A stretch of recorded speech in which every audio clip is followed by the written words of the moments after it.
విశాఖ పోలీసులు ఆలస్యంగా కళ్ళు తెరిచారు అని పలువురు విమర్శిస్తున్నారు. ముఖ్యంగా పలువురు వాహన చోదకులు రోడ్డు నిబంధనలు పాటించకుండా ప్రయాణాలు చేస్తున్నా చోద్యం చూస్తున్నారు అని సర్వత్రా విమర్శలు వెల్లువెత్తుతున్నాయి. మైనార్టీ తీరని విద్యార్థులు వాహనాలు నడపటం, ట్రిపుల్ రైడింగ్, రాంగ్ రూట్ ప్రయాణాలు ఎక్కువగా ఉంటున్నా సరే పోలీసులు చర్యలు తీసుకున్న దాఖలాలు మచ్చుకైనా కనిపించవు. దీనికి తోడు పెద్ద పెద్ద శబ్దాలతో వాహనాలు నడపటం తోటి వాహన చోదకులకు తలనొప్పిగా మారింది.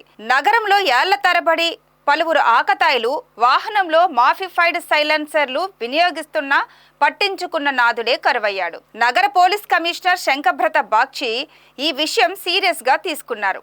ఫలితంగా కొద్ది రోజుల క్రితం అన్ని సబ్ డివిజన్ పరిధిలోని స్టేషన్ల పరిధిలో మాడిఫైడ్ సైలెన్సర్లు విక్రయించే ఆటోమొబైల్ షాప్ వ్యాపారులు, మెకానికులకు పోలీసులు అవగాహన సదస్సులు నిర్వహించి హితబోధ చేశారు.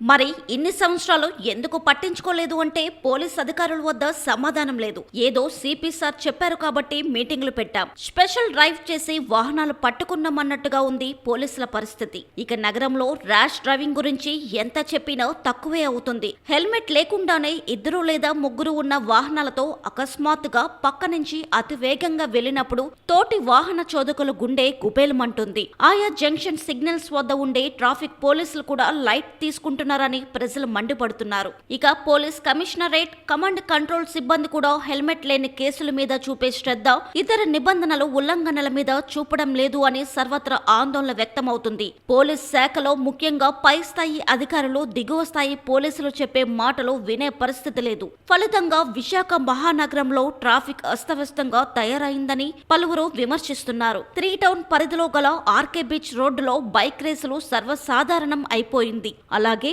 ఎంవిపి కాలనీ, సాగర్ నగర్, జోడుగుళ్లపాలెం, రుచికొండ తదితర ప్రాంతాల్లో కూడా బైక్ రేసింగ్లు విస్తృతంగా జరుగుతున్నాయని వాహన చోదకులు ఆందోళన చెందుతున్నారు. హెల్మెట్ లేకుంటే 3 నెలలు డ్రైవింగ్ లైసెన్స్ రద్దు చేస్తున్న పోలీసులు బైక్ రేసులకు పాల్పడిన యువకులు లైసెన్సులు ఎందుకు రద్దు చేయడం లేదు అన్నది అర్థం కావడం లేదు.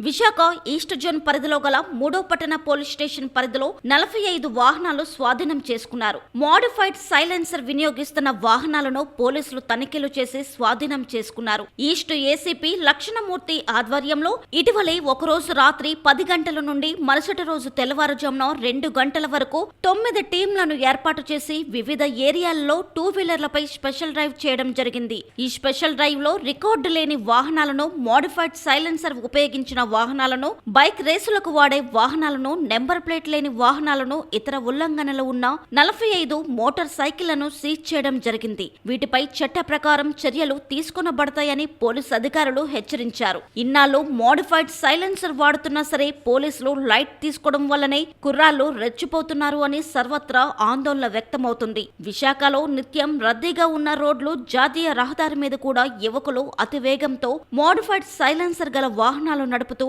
తోటి వాహన చోదకులను భయభ్రాంతులకు గురి చేస్తున్నారు.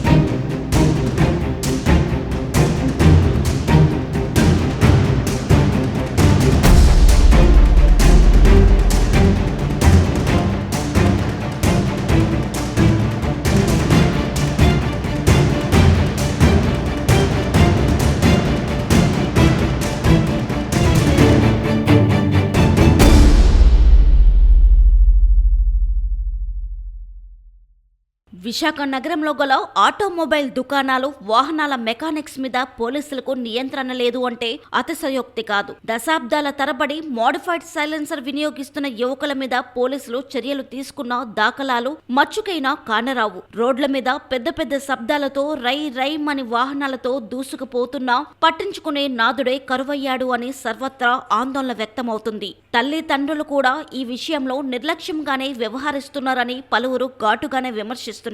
కొందరు మైనర్లు కూడా సైలెన్సర్ లేని వాహనాలు నడుపుతూ తోటి వాహన చోదకులను హడలెత్తిస్తున్నారు. ఇప్పటికైనా విశాఖ నగర సిపి శంకప్రత బాగ్చి ఆదేశాలతో నిద్రావస్థ వీడిన పోలీసులు దాడులు చేస్తున్నా ఇంకా రోడ్ల మీద సైలెన్సర్ లేని వాహనాలు దూసుకుపోతూనే ఉన్నాయని ప్రజలు వాపోతున్నారు. కాబట్టి పోలీసులు పూర్తి స్థాయిలో స్పెషల్ డ్రైవ్ చేసి విస్తృతంగా దాడులు చేసి కేసులు నమోదు చేసి కఠిన చర్యలు తీసుకోవాలని ప్రజలు కోరుతున్నారు.